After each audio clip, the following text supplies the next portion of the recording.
What up, it's your boy Dvrth back at it again for another video, and today we're here with Hunter x Hunter. I was about to say 2-year eternity. Hunter x Hunter episode 107. Last episode we had a very powerful but sad in a way scene of Nov basically breaking down and pretty much cracking under the pressure. And that's not to like take anything away from him, because it's less of like breaking Nov down than it was building the phantom troop. Jesus fucking Christ, it's late. Building the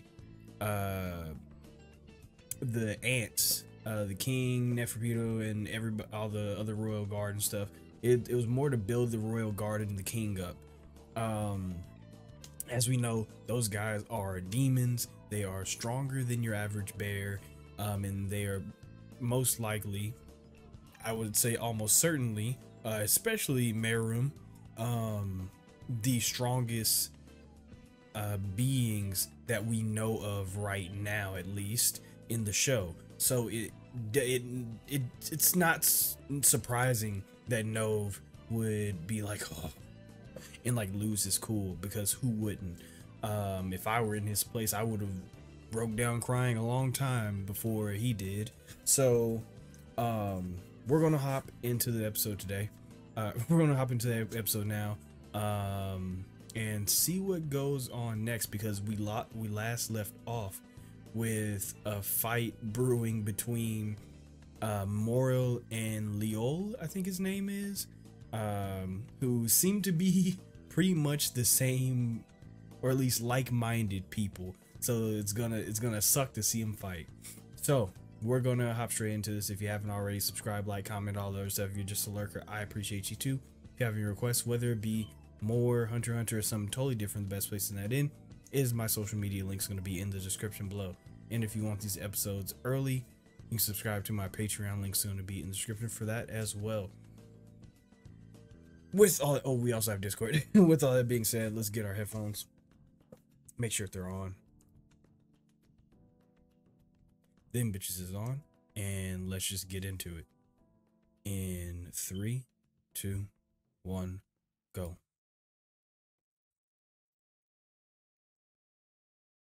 God damn. Shit loud?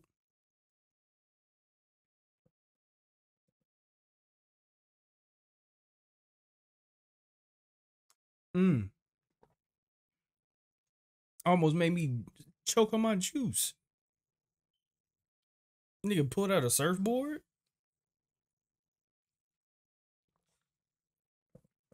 Surfboard? This is a big wave? Oh shit. It's a big ass wave. What the fuck?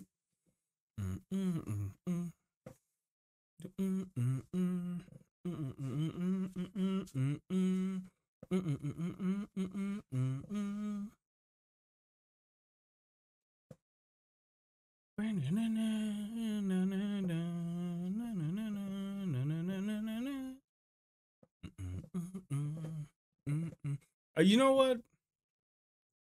I was thinking about this. I was like, yo, if Moro dies in this fight, I'm gonna be kind of sad.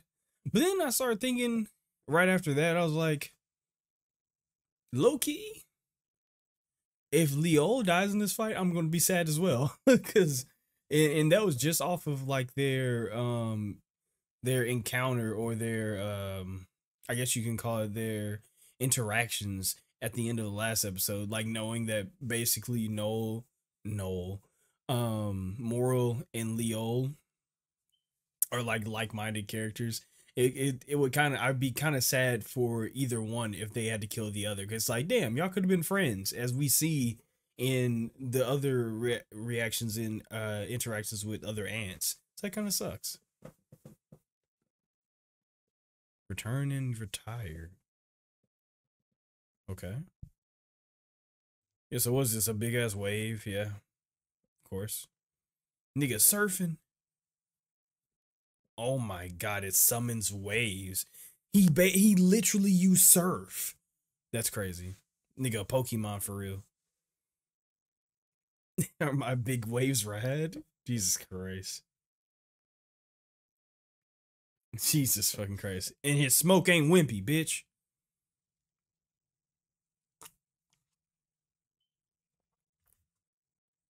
That nigga said, yeah. Ooh. And that nigga having a time of his life.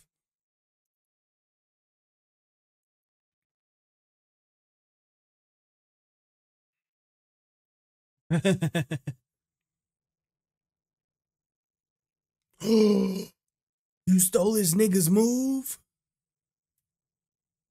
No. And if you stole his nigga's move, he knows how to counteract it. That's bad luck for you, buddy. Yep, bad luck for you. Cause now you mad that you killed his dog, or you got to his dog at least, and he also knows how the move works. So, as Kite would say, bad roll. Oh, what?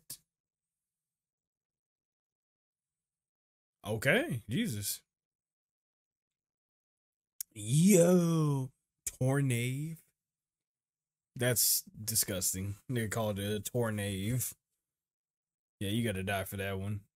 I take it back. I won't feel bad if Leo dies. Nah, I'm still gonna feel bad.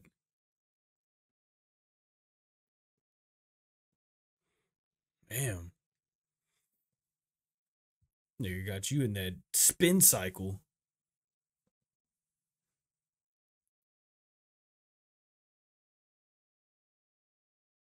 Oh, that's cold. So you just use the harpoon to finish him off. Yeah, that's crazy. This is a little bitch boy ass harpoon though. I ain't about to lie. Did he mask himself with the smoke to look like waves?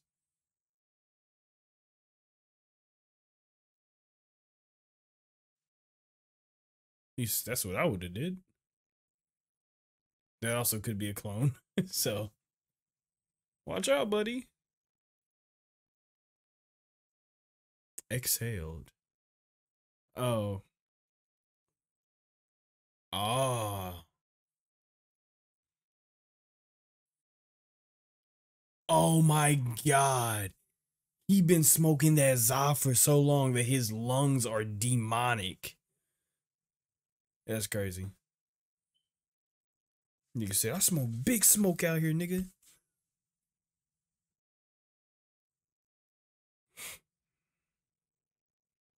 Yeah.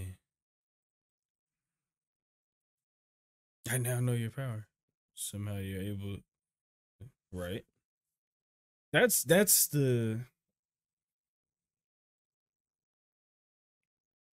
yeah, just for sure.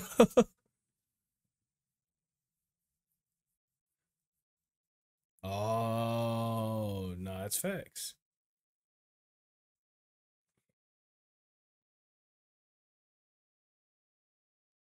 Yeah,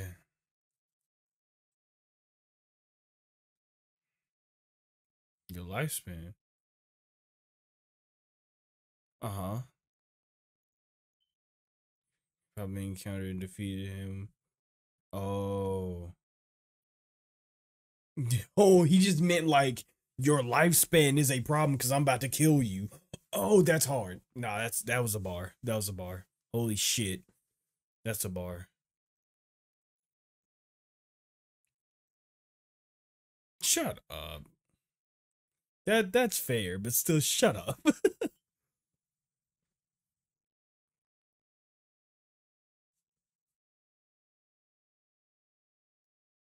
Yeah, so the problem with like fighting somebody, especially somebody experienced for this long, is that they'll eventually just figure you out.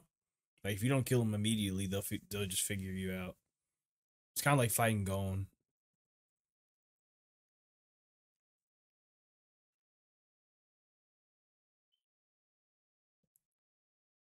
Oh, Jesus Christ!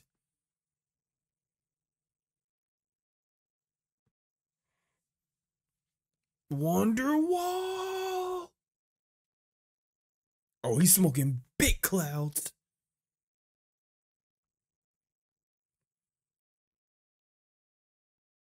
Oh,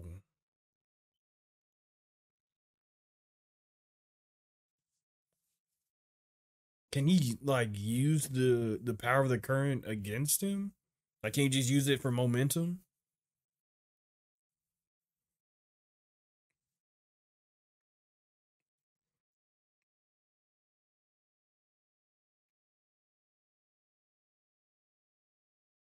Well, yeah, I guess that is the thing is that if he shows himself, that's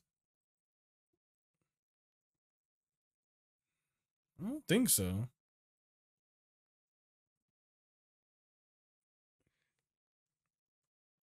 But that makes well, that's kind of crazy. Yeah. Oh my god, what the fuck? The fuck? What what was he doing? Nah, that's obviously a trap, so do that if like fall for that if you want, but let's not be too stupid.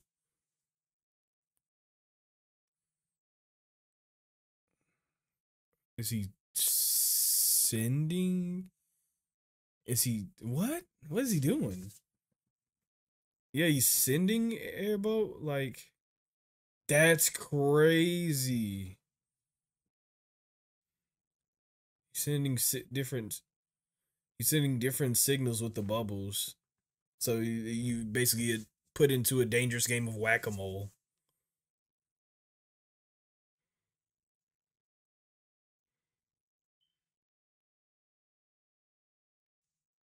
Oh, this is true, but think to yourself, y'all are pretty much the same dude. I don't think he would run. You could try to, yup, you could try to think like him, but he's probably not going. What? He was the he cloned the board. Did he clone the board?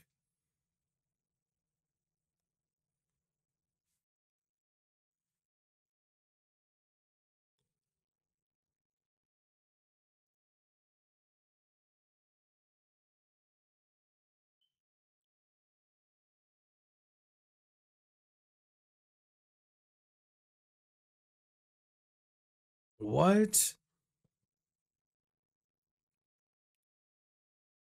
What? Wow. You got cocky. You got cocky. Holy fuck.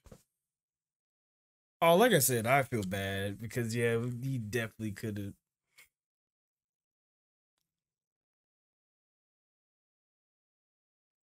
Oh, yep. That's crazy. Yep, y'all are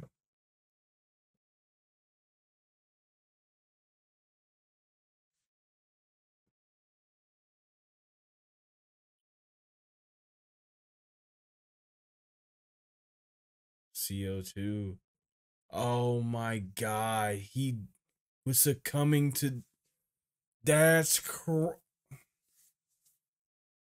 yeah, yeah. He just inhaled too much carbon dioxide. That's crazy, insane. Oh my, nah. He's a Moral's a demon. Moral is an actual demon, bro. Mans was so many steps ahead of you.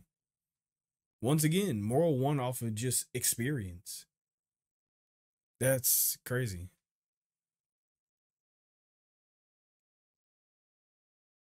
Oh no, not Jeffrey Epstein.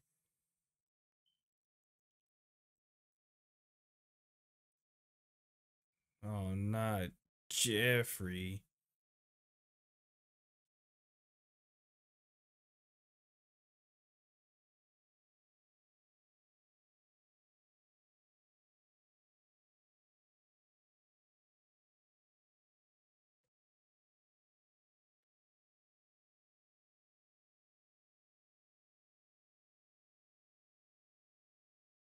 Okay. Well, he's gonna. It seems like he's gonna be under for a while.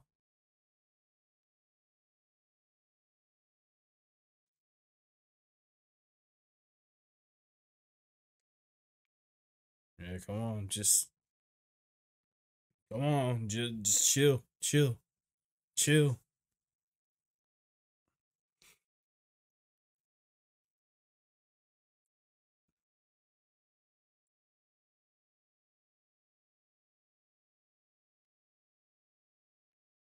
You're a brave woman.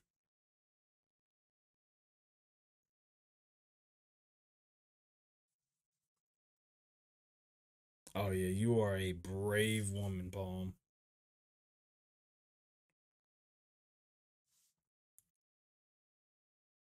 The exact same place that broke Nove.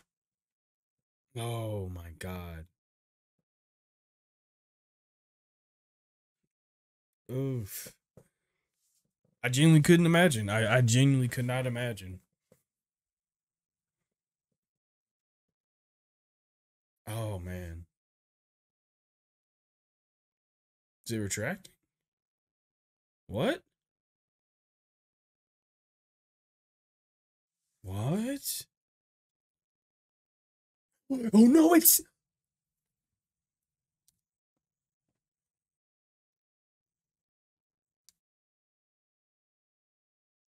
he's healed.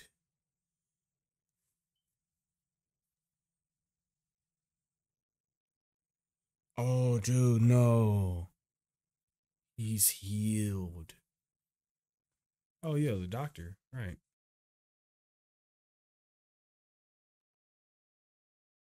That's my dog on God. My dog Ecolago.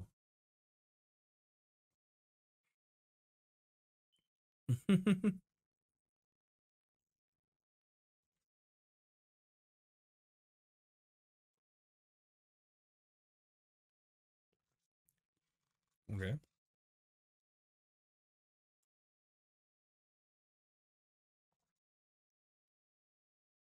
Ow?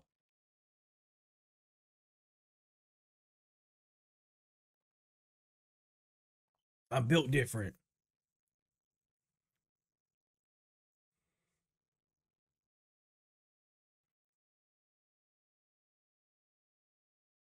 Oh no. Girl, I will take your body part, dog. Stop playing. Like I won't just take your head right now.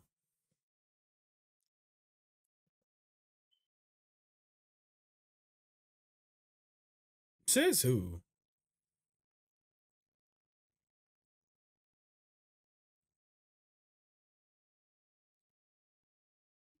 Girl, shut up. Oh God.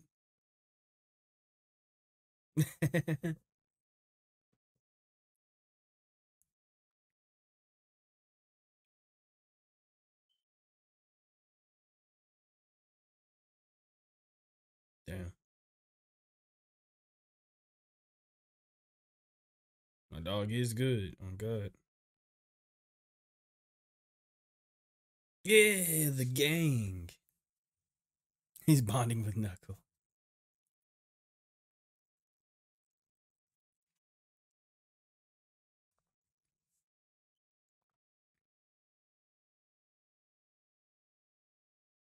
Oh, god damn it. Well, you got your money. Stop bitching.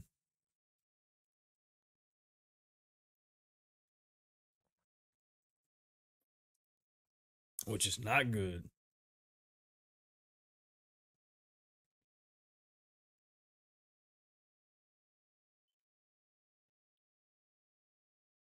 Yeah, but she's like in that bitch right now, which is tough.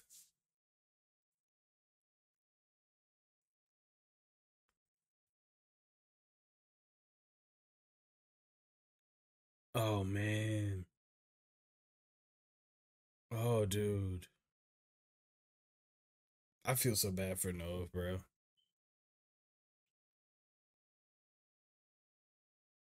I don't. I want to say, like, I want to reiterate, I do not blame Nove one bit. I cannot call him a bitch. I can't do none of that, bro. Oh, god damn, nigga, I'm trying to be like him for real. I'm built different. I'm built different.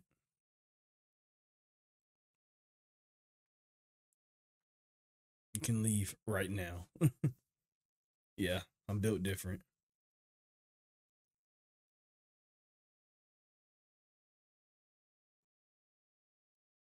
Pull up. Wait, pull up. Oh,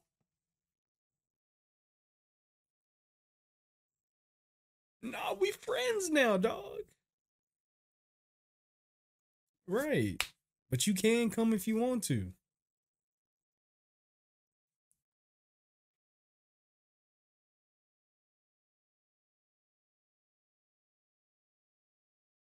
Absolutely. You're a friend, dog. You're a friend.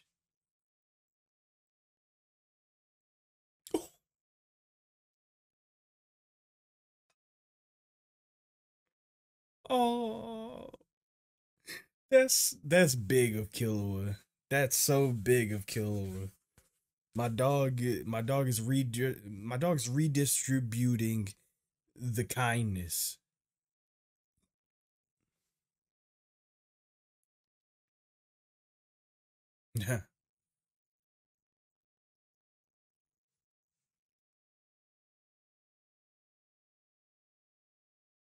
Right. That's just yeah. That's just what we do. That's base. There is thank you is for doing something for going out your way. Thank you is for going out your way. Friends, you that's base level. That's what you do. Exactly. That's base level. Look at my dog learning, redistributing the knowledge and kindness. That's real. That's how you make a better world.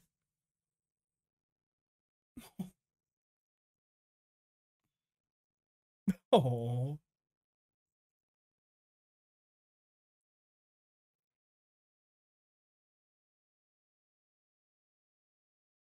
All right, well don't die.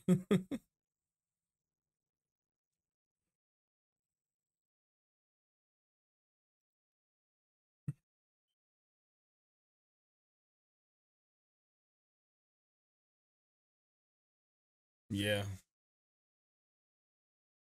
Right, right.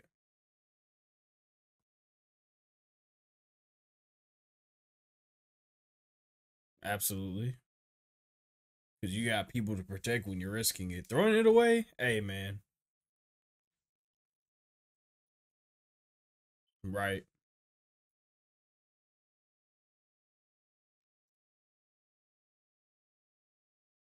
Oh my god.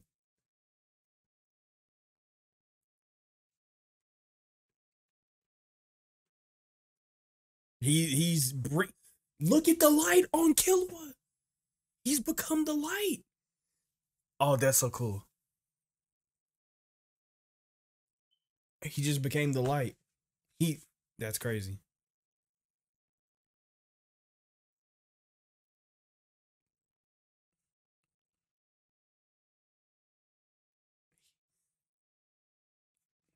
Did God damn it, this is good. He became the light. That I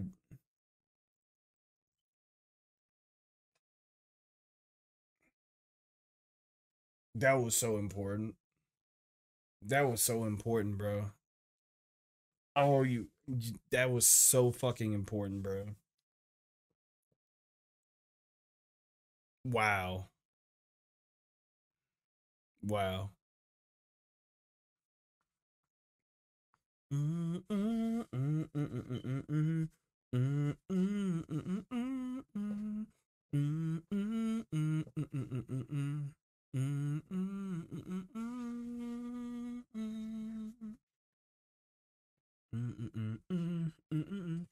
I drank all my juice. Goddamn it, I'm killing myself.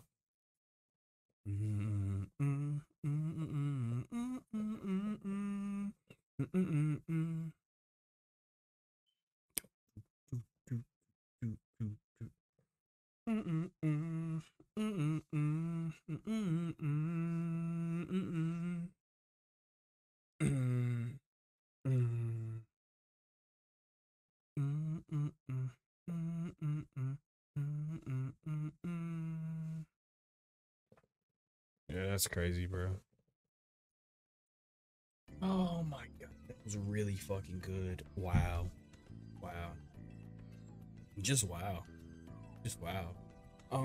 So we'll start at the beginning of the episode because that last part is absolutely what I really want to tackle. But beginning of the episode, like I said, I genuinely, the more I thought about it after the last episode, the more I was like, you know, I am going to be a little sad. Like I said, I am going to be a little sad if Leol dies or Moral dies because as Moral said, they are pretty much the same dude, right? And because they're the same dude, of course, Moral won because he had the most experience. It's kind of like this fight worked on 2 layers, right? Or at least multiple layers, or at least 2 layers, but it worked on multiple layers, right? First, since they were the same guy, or since they were the same type of person, since they could get along with each other and stuff like that, of course they're going to be thinking on similar wavelengths. They might have similar tactics and stuff like that, or similar ways of going about a fight. But what that means is that the only person that would come out of that fight would be the one that has the most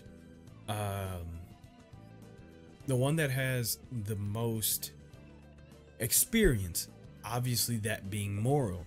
So I like that in this fight there wasn't a oh no, I might actually lose because he's so powerful, and his ability is actually like some shit that may just get the upper hand on me. No, the battle was always won. It's just that we as the viewer didn't see it until it was too late. A lot like Leol, who did not see it until it was too late, because the more experienced Morel was like, dude, I started planning this before you even attacked, which is that's some like yeah, that's just some crazy shit, right? But also what it does is it kind of mirrors the theme of the last couple episodes, which is the Gungi game, right? Where you have to be a couple steps ahead of your opponent in order to give yourself a fighting chance, and you have to be a million steps ahead of your opponent if you want to ensure victory. As we see with the blind girl, once again, somebody said her name, I forgot it again. I just know that it starts with a K. But what we see with like the blind girl, I was trying to figure out her name. What we see with the blind girl is that she is like millions of steps away, or you know, in front of Meruem. Like she already has everything planned out. So because she's so many steps ahead of Meruem goes into each while Meruem does go into each like game getting better, he still goes into each of these games already losing, or with like once he goes into the game, he's already lost. It's over. Like, yes, you gain a little bit more experience and you get a little better at Gungi, but you've already lost because fuck, blind girl, Jesus, blind girl is you know, light years ahead already.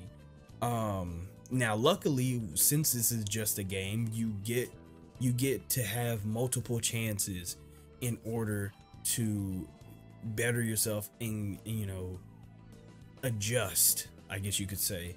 But in the situation with Leol and Moral's fight, it was life or death. So there was no adjustment period. There was no like redo or anything like that. If your opponent was going to be a million steps ahead of you, you're just gonna die. So I like that on another level, we as a viewer kind of like saw the fight through Leol's eyes of being like, okay, I got it. What is he doing? How am I going to combat this? Blah, blah. And eventually Leol just keeling over and being like his ability going away because, you know, he's already succumbing to carbon, this, fuck, I already forgot. He's already succumbing to the CO2 poisoning. So yeah, Moral was already light years away.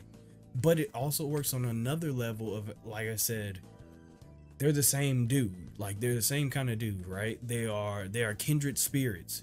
So in a lot of ways, if they hadn't met in this situation, in this way, you know, at this place, how they met, they probably would have been really good friends. They probably would have been great friends if they actually met in a way that was a little less hostile.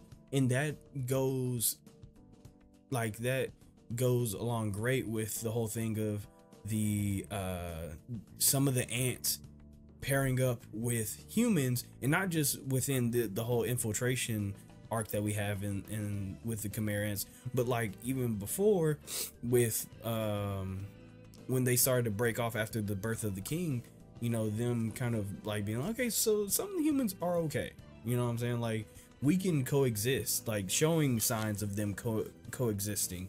And now we've gotten to this point to where even in the internal fights of this infiltration of this war, we have two people who have to kill each other, but if they didn't meet on the battlefield, they probably would have been friends.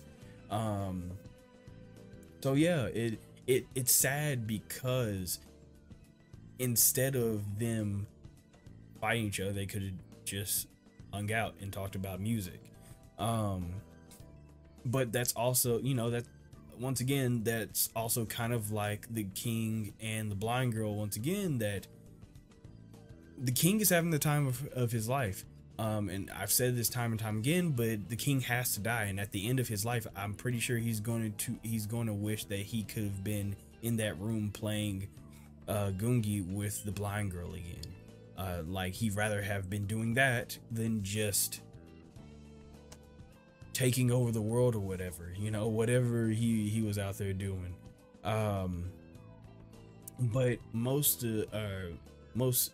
impressive of all, we continue this theme in this episode, and which this episode kind of does a really good job of culminating all of that we've learned so far.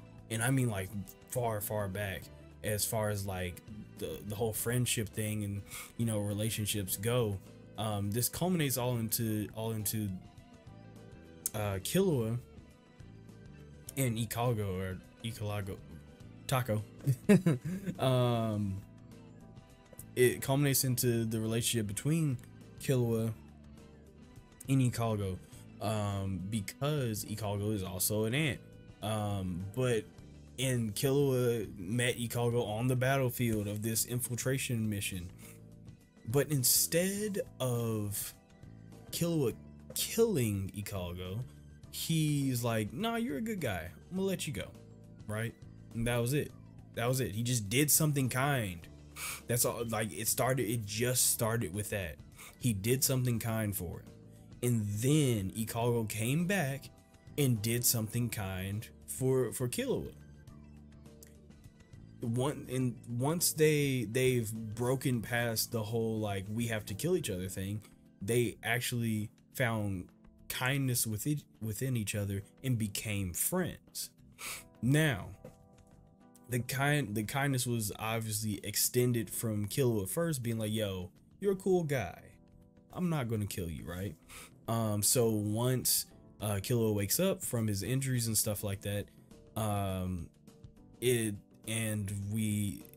Ikalgo's still there, kind of like over his, just kind of like waiting for him to wake up, as a friend would, for 2 days, may I add.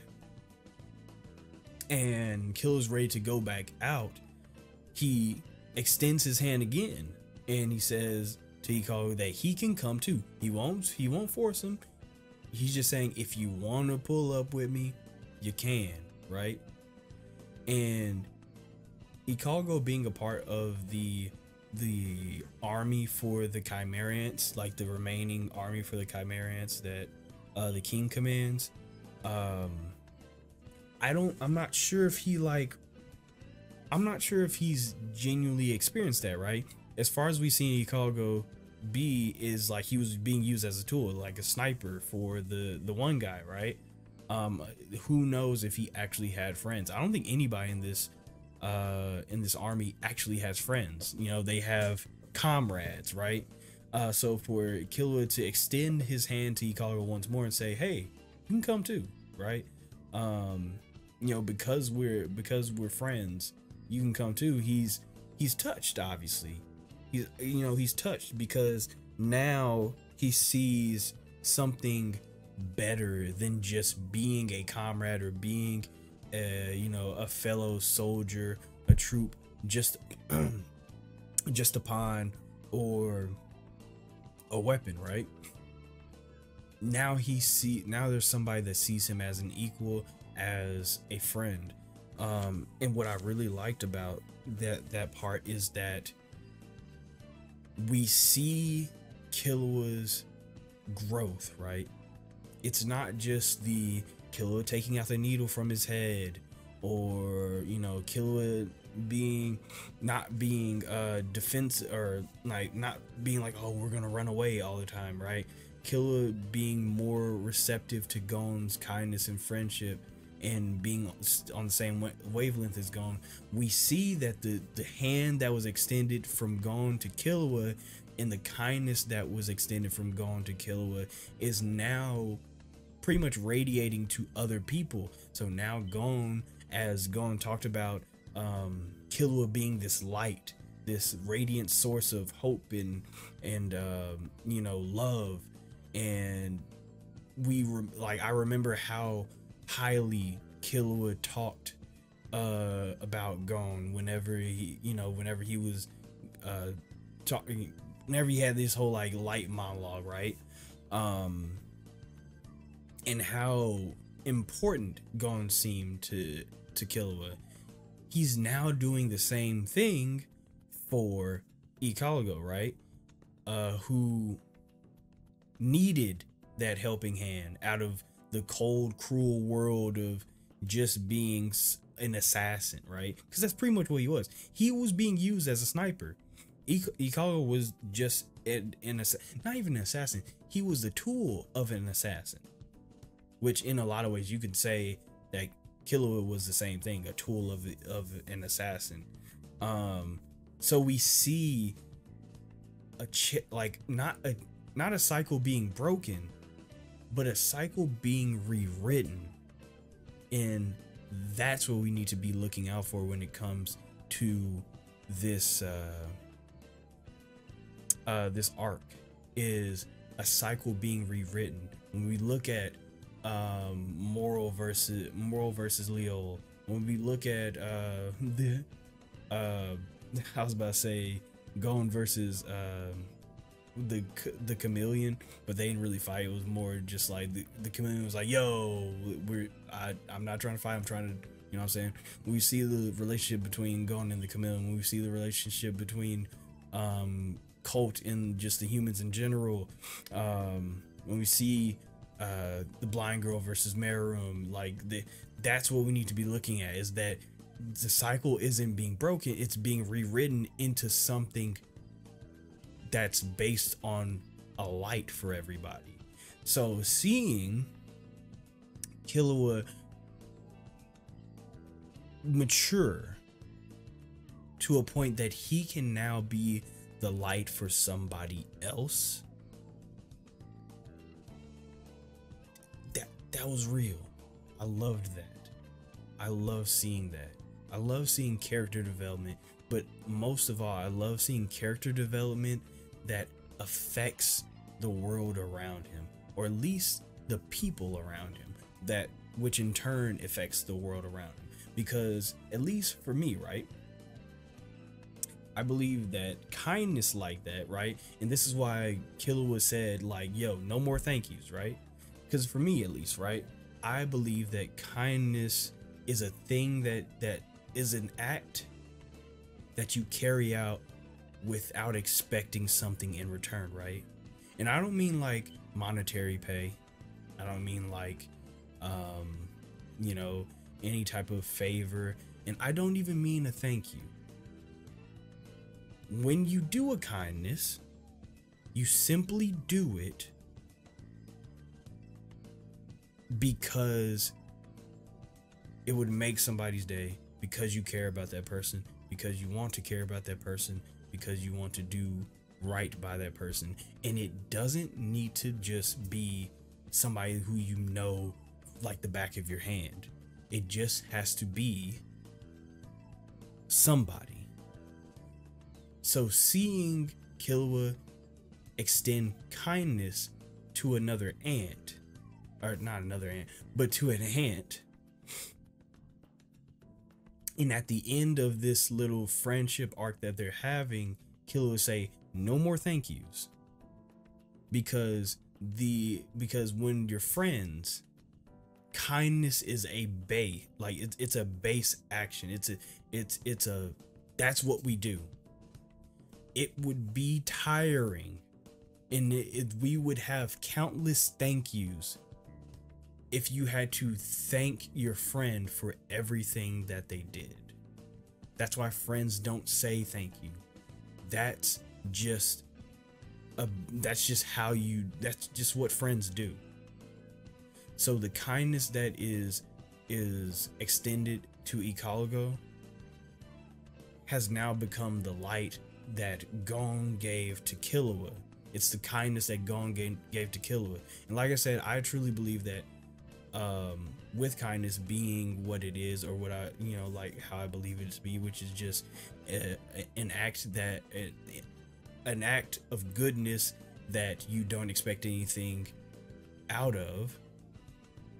I believe that when you do things like that, it's not something that is going to immediately change the world, right? People, not many people have the power to just like that with their fingers snap and change the world. Not many people have that power, and the people that do have that power usually don't use it for good. So the only way that lowly people like us, as the king sees us, right? The only way for lowly people like us to help or to make the world that we live in around us better is to, one by one, show that light to other people. Maybe they'll get it, maybe they won't. Doesn't really matter, right? And maybe you won't even live to see how that seed of light grows, right? Maybe it doesn't grow at all. Who knows? But if at least a couple people, every other person did it and gave that light to somebody else, it eventually permeates through everything. So I see that happening here, where maybe giving that light to Ikalago, does it make a huge difference? Will Ikalago be the straw that breaks evil's back? Probably not. But who knows who Ikalago shows that kindness to, and then who knows who they show that kindness to. and that's how you overturn something like what the king is trying to instate or instill in the world, is just bring that light to everybody, right? So I really like that. It's cool on like a scale of Killua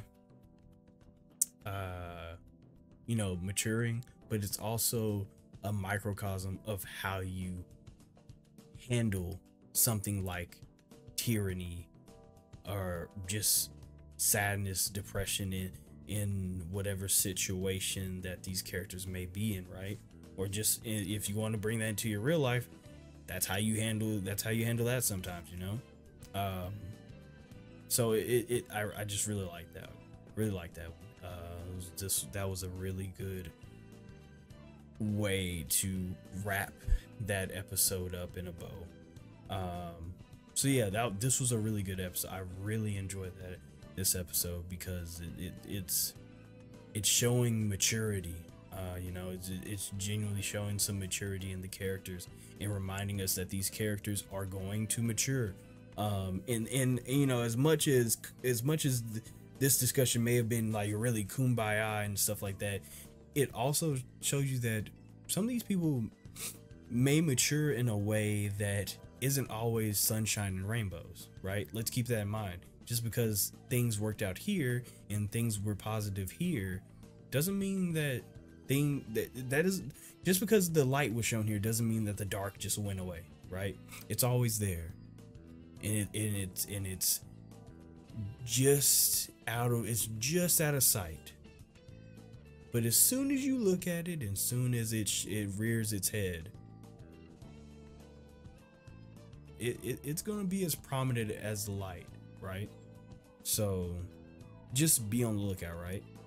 Just because one person has shown light doesn't mean that they don't have that darkness in them, right?